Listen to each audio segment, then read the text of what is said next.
guys, today I'm going to show you how to embroider a nose on this little crochet cat. So you will need an embroidery needle and some thread, embroidery floss or yarn in light pink.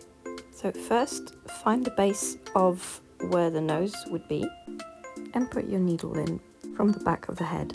Now it's best to do this before you completed the head, as this will give you more control on where to place the needle. You can also do it before or after you started stuffing the head. Pull your thread through and leave some length behind for securing later. Make sure you're nice and central, and then find where the top of the nose will be and insert your needle. Pull your thread, not too tight, rearrange if needed, and from the back of the head again, find where the side of the nose will be and insert your needle in it.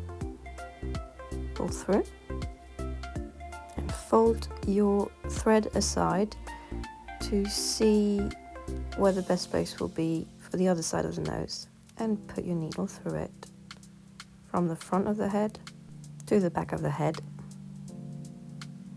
and pull through.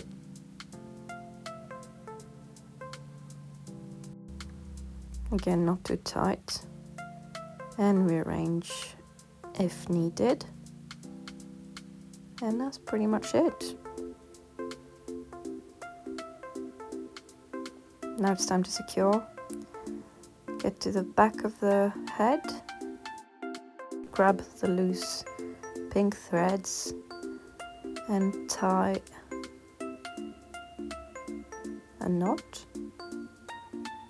Not too tight so you don't pull the front of your work too much, and secure with a second knot, like so.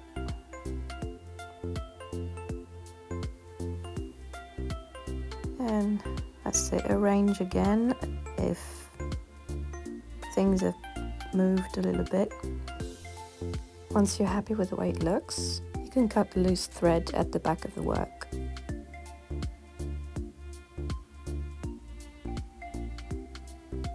Make sure you only cut the embroidery floss though. Tidy them up inside the head. And you're done. On to the eyes now. It's in the next video. Guys, thank you for watching. The pattern to the cat is linked below in the description. Happy hooking, everyone. See you next time.